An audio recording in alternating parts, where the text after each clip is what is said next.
নমস্কার, আমি ডায়েটিশিয়ান দেবশ্রী পাল। আজকে আবার আপনাদের কিছু ইনফরমেশন দিতে চলে এসেছি। তো আজকে আমার আলোচনার টপিক কি জানেন? টক দই পেটের জন্য আমাদের কি ভালো না খারাপ? প্রথমে একটুখানি টক দই আপনাদের টেস্ট করে দেখাই। যে দেখতেই পাচ্ছেন, এই যে আমার টক দই। আচ্ছা,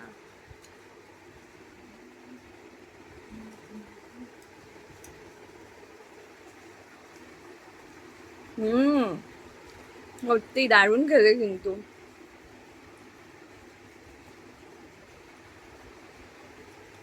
আর একটু খাওয়া যাক, আর একটু খেয়ে দেখি। হুম, দারুণ দারুণ। এরপর জানা যাক এটা কি আদৌ উপকারী না আমাদের জন্য ভালো না। তাহলে এবার দইয়ের উপকারিতা আসলে কি? দইয়ের মধ্যে উপস্থিত থাকছে কিছু গুড ব্যাকটেরিয়া, যেগুলো আমাদের প্রোবায়োটিক নামে পরিচিত, যেগুলো আমাদের কিসের জন্য, আমাদের গাট মাইক্রোবায়োটা অর্থাৎ আমাদের অন্ত্রের জন্য ভীষণ ভালো, অর্থাৎ আমাদের পেট ঠান্ডা রাখতেও কিন্তু কাজ করে দই। তাছাড়া হচ্ছে দইয়ের মধ্যে কিছু বিবর্গীয় ভিটামিনস থাকে।